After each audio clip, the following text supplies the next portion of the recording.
Segundo aos Coríntios 2, a partir do 14.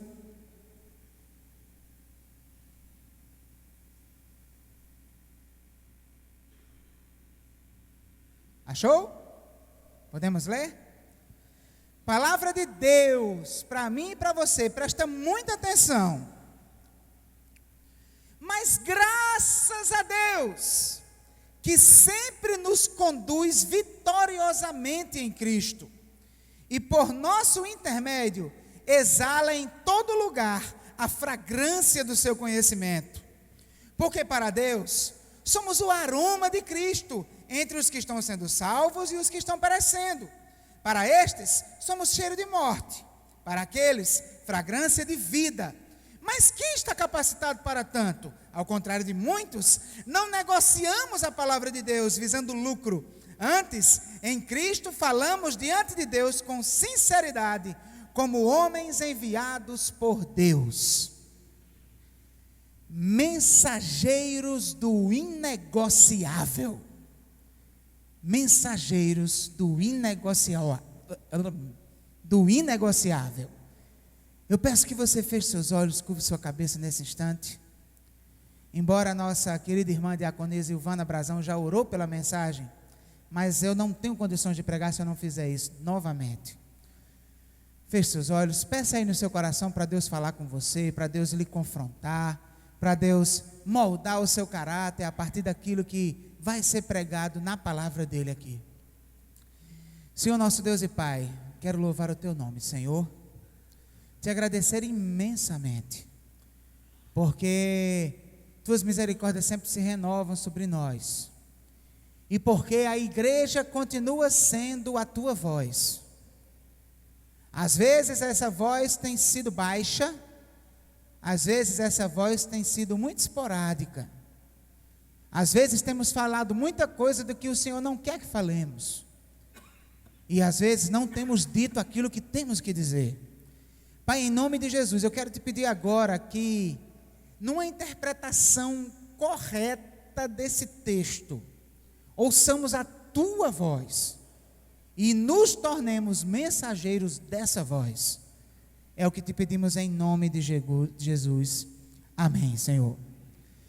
Queridos, quando a irmã Lena, a esposa do irmão Carlinhos, com seus filhos, vieram aqui à frente, e ela foi orar, as primeiras palavras que ela disse foram: Senhor, obrigado pela liberdade que temos de te louvar. Não foi assim?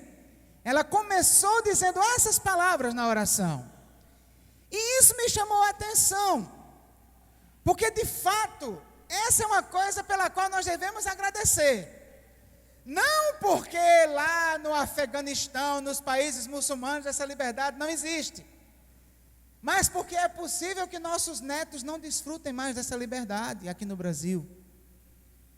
Nós estamos vivendo, queridos, um tempo de profundas transformações nos valores da nossa sociedade.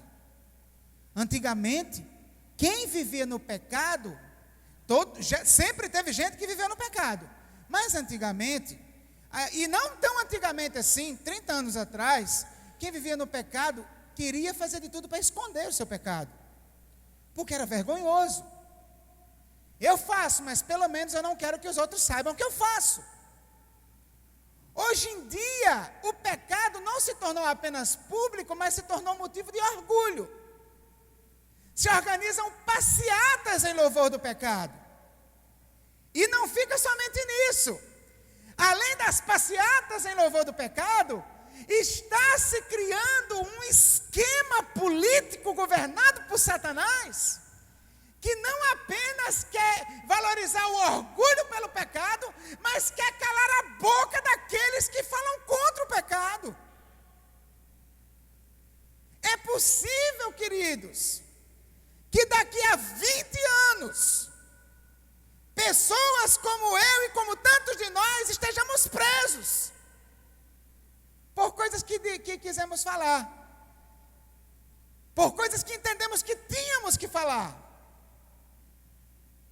Mas é possível também que muitos de nós estejam livres, desfrutando do mesmo conforto, porque se calaram.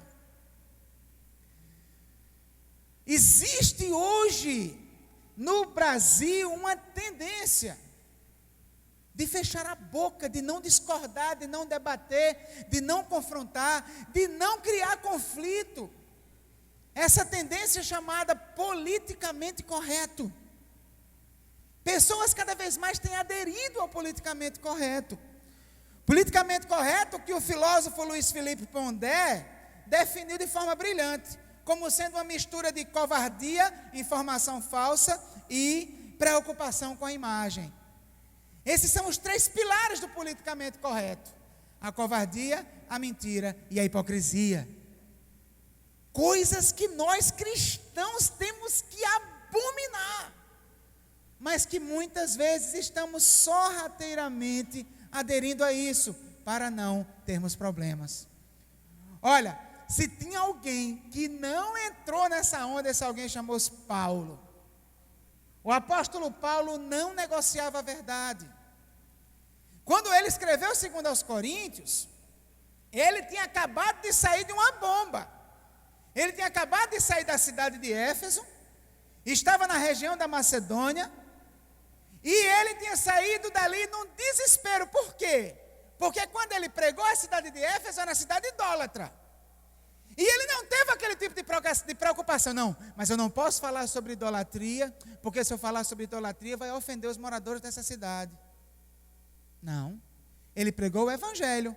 E no que tange a idolatria, ele falou sobre idolatria. O que foi que aconteceu? As pessoas começaram a se converter. E elas começaram a queimar os ídolos. Jogar os ídolos fora. Queimar livros de feitiçaria. E a associação dos artífices de Éfeso entraram em crise. Fizeram lá uma assembleia do partido deles. E aí disseram: olha, o negócio está sério. Esse tal desse Paulo está acabando com o nosso negócio. Nós temos que fazer alguma coisa. E aí eles incitaram as autoridades, prenderam Paulo. Paulo apanhou. Paulo foi duramente perseguido. E a multidão da cidade se juntou num grande coro no círio de Diana, a deusa dos Efésios, e ela dizendo assim: olha, grande é a Diana dos Efésios, grande é a Diana dos Efésios. E Paulo, por não aceitar se calar diante daquilo, foi perseguido e teve que fugir da cidade, meus irmãos. E ele escreve 2 aos Coríntios, sabe por quê? Porque na cidade de Corinto, na igreja de Corinto, igreja que ele tinha fundado, que tinha saído das entranhas dele, tinha um grupo que estava conduzindo toda a igreja a rejeitar a autoridade de Paulo. Paulo, em 2 aos Coríntios, ele fala só de, como diz Davi Raica, de pedreira. Ele diz: olha, o que eu sofri na Ásia, em Éfeso, né? O que eu sofri na Ásia foi a ponto de eu perder a esperança da própria vida. Lá mais na frente ele vai dizer: olha, naufrágios, 39 chicotadas mais uma, e perseguições, e sofrimento, e socos, e pontapés, e humilhações. E Paulo faz uma lista das desgraças que lhe sobrevieram, porque ele não calou a boca. Mas sabe o que é que impressiona? É que esse Paulo, nesse contexto, perseguido, arrasado, rejeitado pela igreja que ele fundou, ele consegue dizer o que nós acabamos de ler: graças a Deus que sempre me conduz vitoriosamente. Como? Que vitória era essa? A vitória dele era a certeza que ele tinha de que ele era um mensageiro do inegociável, de que ele não negociava a palavra de Deus. E esses versículos que nós lemos é exatamente isso, é o testemunho apaixonado de um homem que está com marcas de sofrimento tremendas, de oposição, mas um testemunho apaixonado de um homem que se considera vitorioso. E é sobre esse perfil que eu quero lhe convidar a refletir, para ver se você tem se encaixado nele, no perfil de um mensageiro do inegociável. Você quer se colocar diante desse espelho nessa noite? Diga amém. Vamos fazer isso agora. Primeira coisa, serão 3 características do perfil do mensageiro do inegociável, tá? A primeira delas, a sua vitória, ou seja, a vitória do mensageiro do inegociável, tá bom? A sua vitória está em espalhar o conhecimento de Deus. A vitória do mensageiro do inegociável está em espalhar o conhecimento de Deus. Versículo 14, acompanhe por favor. Ele vai dizer o seguinte: mas graças a Deus, que sempre nos conduz vitoriosamente em Cristo. Por quê? E por nosso intermédio, exala em todo lugar a fragrância do seu conhecimento.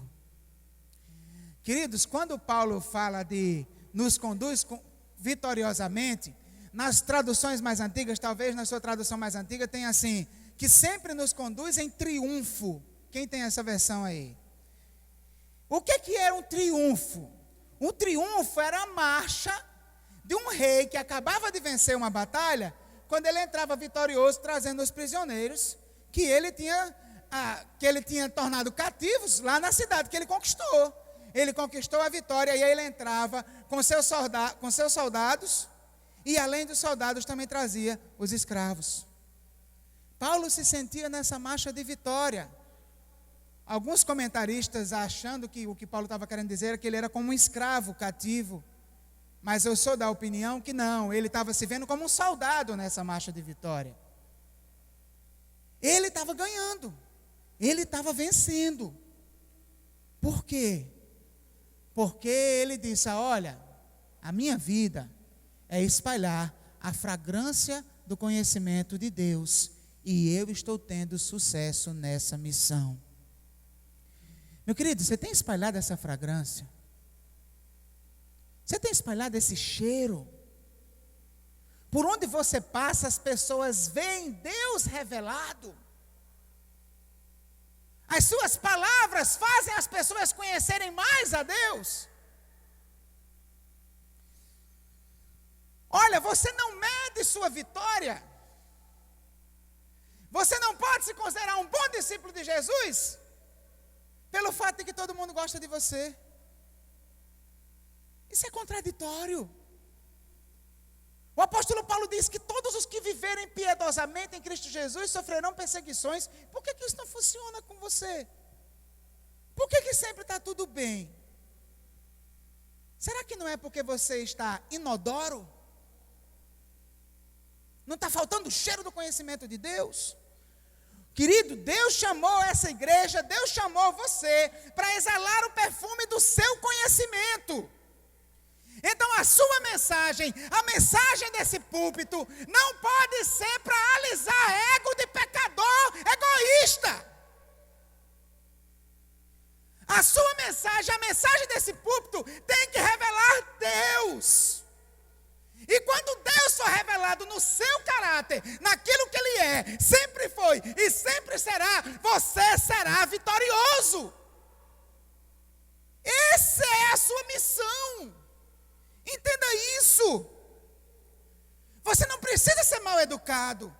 Você não precisa ser grosseiro.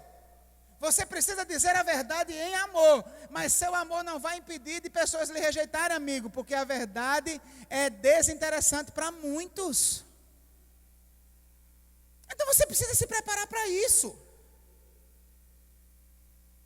Aí eu trouxe uma pessoa na igreja. Ela ficou ofendida com a palavra do pastor. Querido, isso é a reação mais normal e natural do mundo. Se nunca ninguém ficar ofendido com o que eu prego, eu preciso desesperadamente reavaliar minha pregação. Olha, o grande lance para você entender o que Paulo está querendo lhe desafiar nessa noite, é entender que você não é o perfumista. Você é o borrifador do perfume.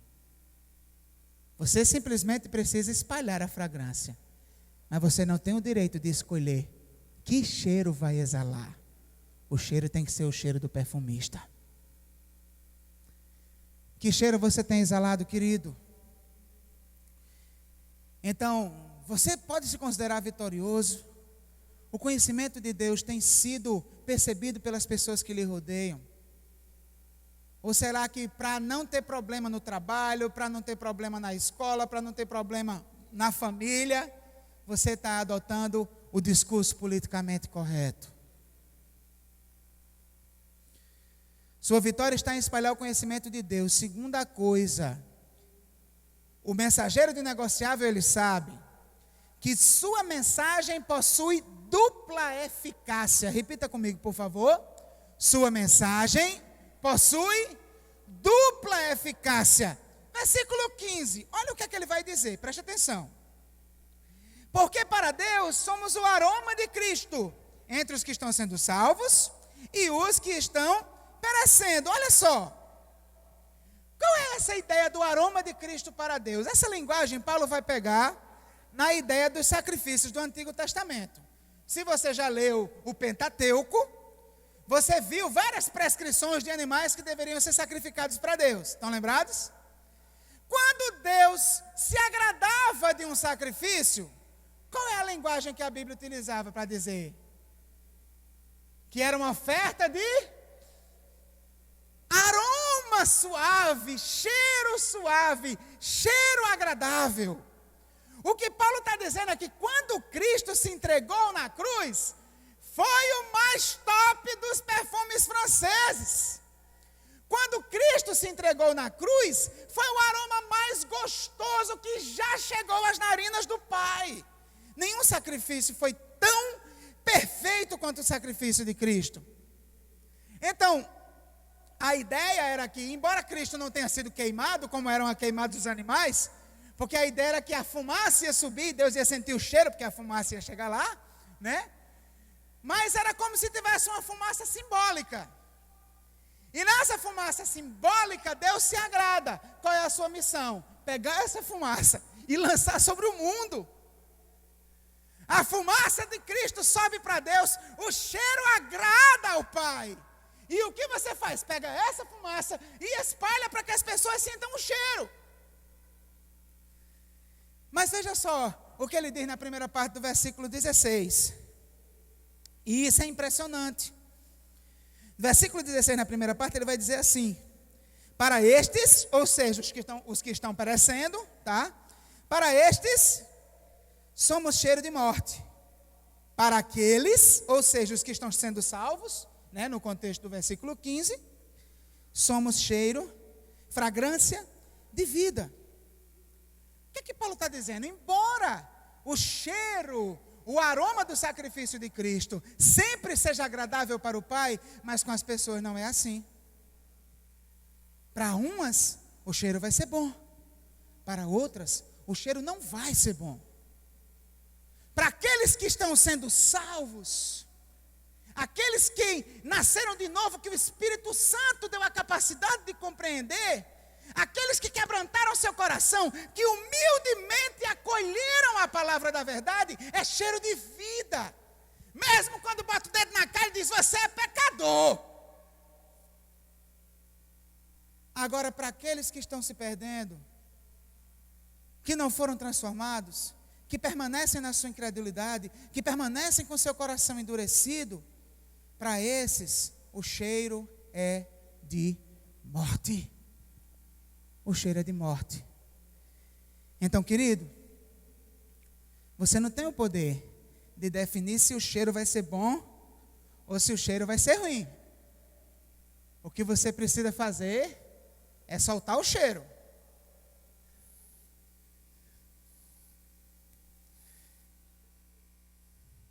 O cheiro vai atingindo as pessoas. Cheiro do conhecimento de Deus. Alguns são salvos. Alguns conseguem perceber o caráter precioso desse cheiro. Outros, o coração está endurecido. O cheiro do conhecimento de Deus é cheiro de morte. É cheiro de podridão. É cheiro ruim. E quanto mais você prega a verdade, quanto mais você fala do que Deus quer, quanto mais você diz que Jesus não concorda com isso, aquele que está perecendo vai ter raiva, não vai querer saber de você, vai querer distância da sua pessoa. Agora, aquele que nasceu de novo, aquele que o Espírito tocou, aquele que se arrependeu, aquele que quebrantou o seu coração e reconheceu que não é nada, esse cheiro vai ser cheiro de vida.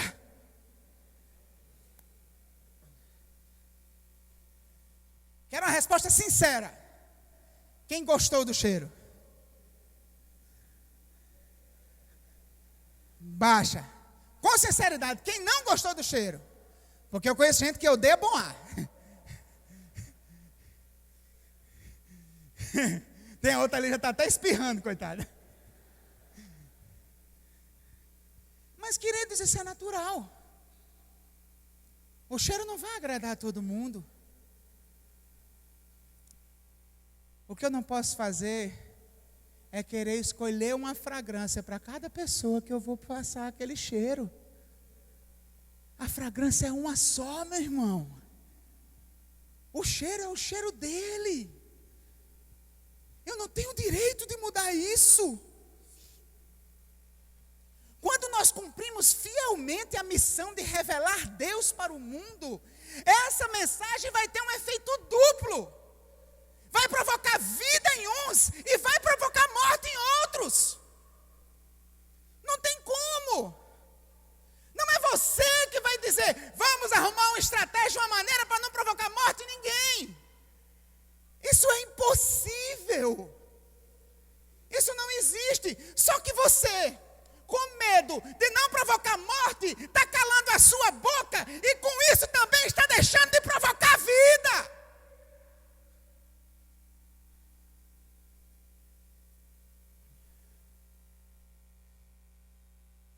Queridos, tem um texto lá em Isaías 55:11, que é bem conhecido nosso, que Isaías falando da sua palavra, né, Deus falando da sua palavra por meio de Isaías, ele diz, ela não voltará para mim vazia, mas fará o que desejo e atingirá o propósito para o qual eu a enviei. Que propósito é esse? Acho que vocês ficaram com medo de responder. Mas geralmente, quando você faz essa pergunta, especialmente numa sala de seminário, que proposta é essa? Imediatamente dizem, salvar. A metade da verdade. Sabe por quê? Porque primeiro, preste atenção. Ele está garantindo, a palavra não volta vazia, ela cumpre o seu propósito. Mas alguns são salvos e outros não. Então essa palavra volta vazia. Ela é fraca. Ela é insuficiente. Querido, no contexto de Isaías 55, é um chamado para o arrependimento. É Deus confrontando o pecado do povo, confrontando a distância moral que existe entre ele e aquele povo pervertido, dizendo assim, olha, os meus pensamentos não são os vossos pensamentos, os meus caminhos não são os vossos caminhos, porque assim como o céu é mais alto do que a terra, assim são os meus pensamentos mais altos do que os vossos pensamentos, e os meus caminhos mais altos do que os caminhos de vocês. Se arrependam! Voltem-se para mim! E aí em seguida ele diz, a minha palavra não vai voltar vazia. Por quê? Porque para aqueles que se arrependem e se quebrantam, seu propósito era salvar. Mas para aqueles que se mantêm endurecidos, o seu propósito era condenar. A palavra tem dupla eficácia, querido. Dupla eficácia. Ela salva e condena, a mesma palavra. Deus diz isso por meio de Isaías. Paulo vivenciou esse princípio, Jesus vivenciou esse princípio. Jesus chegava para as multidões, né? Jesus tinha vários ciclos de convivência. Tinha coisas que ele dizia para as multidões, tinha coisas que ele dizia para o grupo de 70 mais ou menos discípulos, tinha outras coisas que ele dizia só para os 12, e ainda teve outras coisas que ele disse para os seus 3 amigos íntimos, Pedro, Tiago e João. Sabe o que foi que Jesus disse para as multidões, o sermão evangelístico de Jesus? Aquele que quiser vir após mim, negue-se a si mesmo, tome sua cruz e siga-me. Aquele que perder sua vida por amor de mim, vai achar. E quem achar a vida vai perder perder? Por que é que aproveita um homem ganhar o mundo inteiro e perder sua alma? O que é que um homem pode dar em troca de sua alma? Esse é o sermão evangelístico de Jesus. Jesus também não era politicamente correto. Quando Jesus disse para um grupo de judeus: eu sou o pão vivo que desceu do céu, se não comer de mim, morre. Os discípulos olham um para o outro: e esse discurso é duro demais, não dá para mim não, quem ele pensa que é? Aí começa a reclamar, aí ele encerra com eles falam: olha, porque nosso pai Abraão, somos herdeiros das promessas. Aí Jesus olha isso lá em João capítulo 8, aí Jesus olha e diz assim: vem cá, deixa eu dizer uma coisa a vocês, Abraão viu o meu dia e se alegrou. Como Abraão? Não tens 40 anos e viste Abraão? Aí a resposta de Jesus foi: em verdade vos digo, antes mesmo de Abraão existir, eu sou.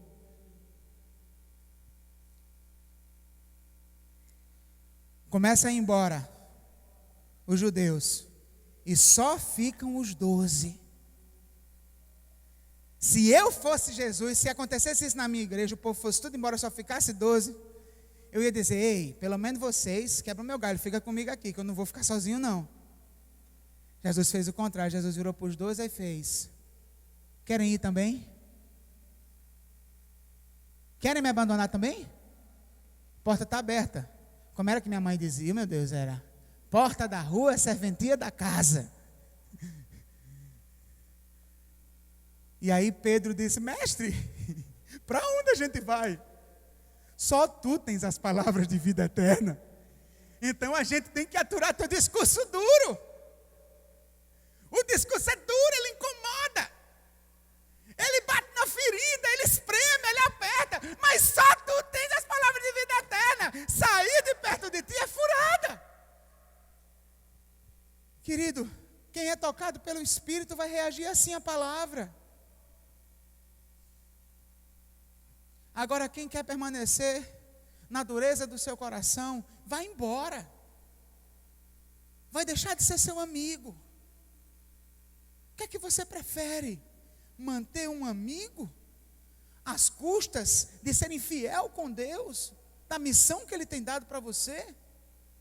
Ou dizer a verdade amorosamente, com jeitinho, mesmo correndo o risco do seu amigo querer passar pelo menos um ano sem olhar para a sua cara? Quantas vezes a gente está vendo pessoas que a gente conhece, pessoas da nossa família, fazendo o que é errado e... não tenho nada a ver com isso, não vou me meter com isso não. Cadê o perfume do conhecimento de Deus? O conhecimento de um Deus santo que abomina o pecado. Olha, a mesma palavra que salva os que nela creem, condena os que a rejeitam, e em ambos os casos ela foi eficaz. Em ambos os casos você cumpriu sua missão. O desejo do seu coração deve ser sempre ver salvação. Isso é o que eu quero. Isso é o que a gente tem que querer. Mas quando você fala a verdade, amorosamente, e a pessoa rejeita, a culpa não é sua não, amigo. E diante de Deus, você está bem. Então o mensageiro do inegociável sabe, sua mensagem possui dupla eficácia. E por último, seu temor, o temor do mensageiro do inegociável, o pânico do mensageiro do inegociável, é o de modificar a mensagem que não lhe pertence. Olha o que Paulo vai dizer na continuação do verso 16. Paulo faz a seguinte pergunta, e muito oportuna para nós: mas quem está capacitado para tanto? Em versões mais antigas, quem é suficiente para essas coisas? O que Paulo está dizendo? Paulo está reconhecendo: exalar o perfume de Cristo é difícil. É um grande desafio. Porque eu estou andando por aí, e como eu posso ter certeza se o cheiro que eu estou espalhando é o cheiro certo? Como eu posso ter certeza se o perfume que está saindo de mim é o perfume do perfumista? Aí a resposta a essa pergunta está no versículo seguinte, versículo 17. Ao contrário de muitos, não negociamos a palavra de Deus. Versões mais antigas, não mercadejamos, a palavra de Deus. Antes, em Cristo, falamos diante de Deus com sinceridade, como homens enviados por Deus. Querido, por que Paulo entende que a maneira de você ser suficiente para essas coisas é não agir com a palavra de Deus como se fosse um mercador? Olha só, o mercador, a característica básica dele é que ele compra um bem, e depois que ele compra esse bem, ele vai revender esse bem. Uma vez que ele comprou o bem, aquele bem lhe pertence. Se lhe pertence, ele vende pelo preço que ele quer. Se ele quiser misturar um pouquinho de manteiga com margarina para render, ele mistura. Chega lá na sua mercearia. Hoje em dia é difícil mercearia, não tem mais muito, né? Mas eu me lembro no meu tempo de criança, que acho que a primeira vez que eu vi meu pai ir para um supermercado, acho que eu já tinha uns 12 anos. Era tudo comprado na bodega. Lá tinha 3 perto lá de casa. Tinha a de seu Bené, tinha a de Dona Carminha e tinha a de seu Joaquim. Apesar do nome, não era português, tá? O seu Joaquim. E aí o que acontece? A gente chegava lá para comprar. E seu Joaquim vendia o que era dele. Era a minha mercadoria. Eu me lembro que seu Joaquim falava: ah, minha mercadoria é boa, minha mercadoria é nova. Minha mercadoria, ele comprou. Se ele se irmasse com a minha cara e dissesse: não vou vender para você não, era o direito dele. A mercadoria era dele. Então Paulo dizia: nós não podemos tratar a palavra de Deus como se fôssemos mercadores. Por quê? Porque ela não é nossa. Nós não compramos, não podemos nos apossar dela para fazer dela o que quisermos, tá? E o segundo motivo, era uma prática comum na antiguidade. Para aumentar os lucros, as pessoas misturavam as coisas.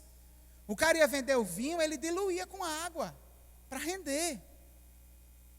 Tem até uma música de Jackson do Pandeiro, isso aí é cultura nordestina. Quem gosta de cultura nordestina vai lembrar daquele cantor Jackson do Pandeiro, que era de Alagoa Grande, na Paraíba. E Jackson do Pandeiro tinha uma música que ele contava a história de um português que veio para o Brasil ser leiteiro, vender leite. E que ele veio e enricou vendendo leite, ganhou muito dinheiro. Aí pegou sua fortuna, pegou um navio e voltou para Portugal. Quando estava no meio da viagem, o cara foi contar o dinheiro. E deu um vento que soprou o dinheiro caiu dentro da água. E a água levou o dinheiro dele. Aí ele chegava no refrão. Sabe como era o refrão? Água me deu, água me levou, água me deu, água me levou.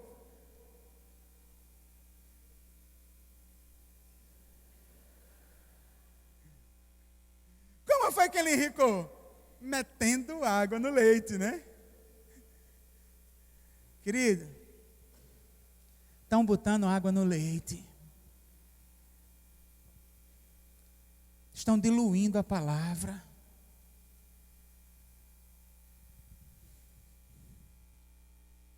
Pregadores têm achado que isso aqui é um lugar para mostrar uma composição. E tem gente que ainda não percebeu que não é bonito quando o cara faz um lindo discurso, mas que não prega o que o texto diz. Tem gente que ainda diz aleluia, porque ainda não conseguiu perceber a diferença.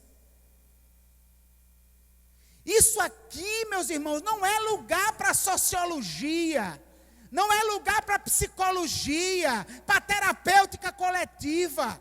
Isso aqui não é lugar para ciências humanas. Isso aqui é lugar para exegese, para interpretação da palavra, para Deus falar. É a Bíblia pura, meus irmãos, sem água, leite puro. Se não for o que o texto diz, rejeite para a sua vida. E não diga amém nem aleluia. Se claramente não foi isso que o texto está falando. Olha que dor no coração de ver o quanto é difícil ouvir uma exposição bíblica hoje em dia. Você vai para um culto aí afora, o cara abre o texto, aí faz uma palestra linda. E quando termina aquela linda palestra, a pergunta que não quer calar: e o texto? Sim, mas e o que a Bíblia diz? Alguma hora vai ser tratado? Hoje em dia não se prega mais a Bíblia, se criam palestras com base na Bíblia. E na maioria das vezes uma base fajuta, porque não estão interpretando os textos conforme o que eles disseram. Queridos, nós temos que ser diferentes. Nosso púlpito tem que pregar a Escritura, porque é ela que é inspirada por Deus, e é ela que é útil para ensinar, para corrigir, para exortar, para redarguir. É ela que faz com que o homem de Deus seja perfeito e perfeitamente habilitado para toda boa obra. Só que de repente você pensa que eu estou falando isso só metendo pau na minha classe. Mas isso também vale para você. Também vale para o que você diz aí afora. O que é que sai da sua boca? Será que você não está aceitando botar uma aguinha no leite também? Eita, essa pessoa está fazendo isso, e se eu disser a verdade, ela vai ficar chateada. Aí você bota uma aguinha no leite e dá uma rodeada, uma rodeada, uma rodeada. E não chega no coração do problema. Queridos, bebam desse leite puro. Sirvam esse leite puro, porque só esse leite conduz um pecador ao genuíno arrependimento. Só esse leite puro recupera um casamento. Só esse leite puro transforma uma vida. Só esse leite puro conduz essa igreja para a glória dele, para a glória de Deus.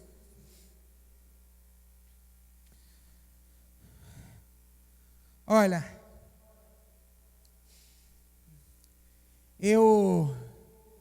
meu coração anda cheio de medo por conta dessas mudanças que o Brasil está sofrendo.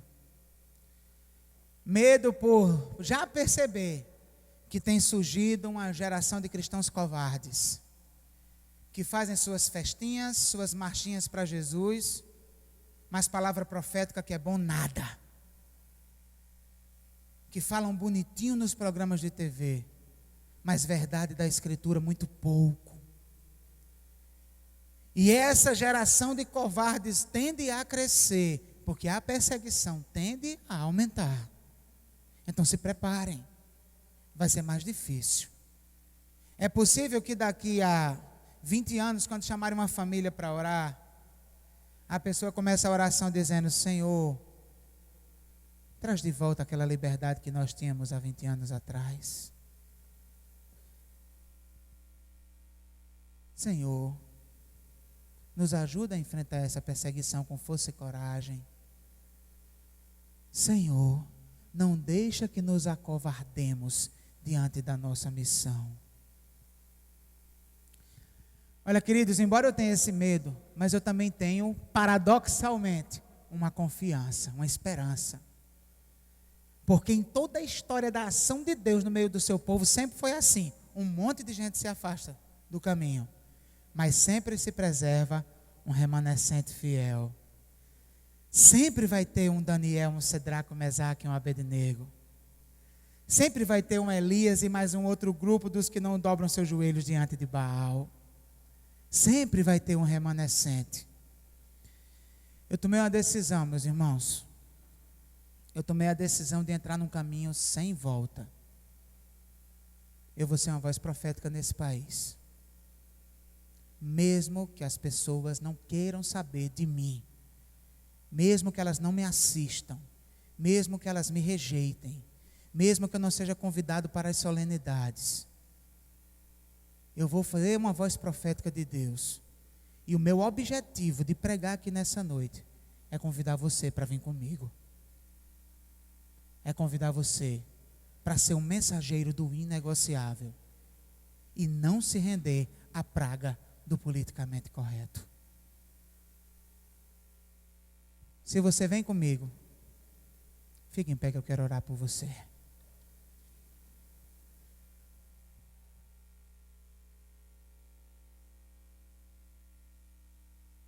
Feche seus olhos, curve sua cabeça.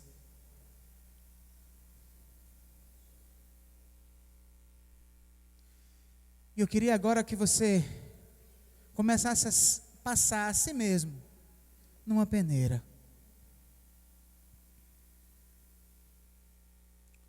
Queria que você começasse a lembrar dos últimos episódios que você esteve com algum amigo ou parente, alguma pessoa conhecida, e que você teve vontade de dizer a verdade, mas ficou com medo de dizer. Você já passou por isso, tem passado por isso recentemente? Lembre desse episódio. E assuma aí no seu coração um compromisso de ser diferente a partir de agora. Um compromisso de dizer: olha, Deus, eu quero amar ainda mais esses meus amigos que pensam errado, mas eu não permitirei que o meu amor por eles se torne o amor pelo mal que eles pregam. Meu Deus, eu quero ser cada vez mais chegado dos meus amigos que estão no pecado, mas quero amá-los tanto a ponto de me dispor a sacrificar a amizade se for preciso, para de alguma maneira exalar o teu perfume e libertá-los da escravidão do pecado. Fale para Deus, assuma aí o seu compromisso. Você levantou por quê? Diga para Deus agora: Deus, eu me levantei por causa disso. Explique para Deus aí no seu coração o que fez você ficar de pé.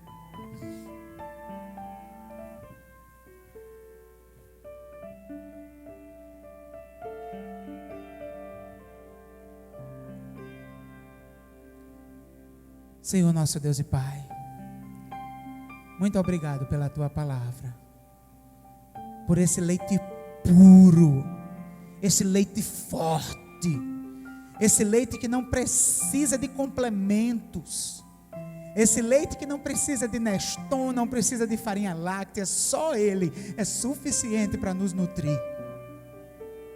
Obrigado pelo perfume de Cristo e pela missão que o Senhor nos deu de exalar esse perfume.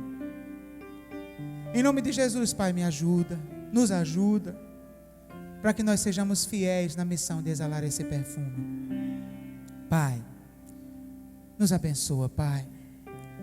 Faz da PIB do Pará a igreja mais amorosa do Brasil, mas faz também da PIB do Pará a igreja mais verdadeira do Brasil, Senhor.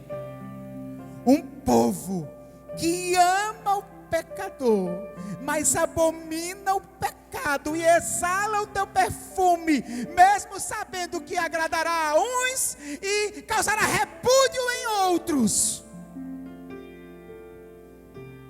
Pai, nos conduz firmemente nesses tempos novos que estão sendo moldados no nosso país.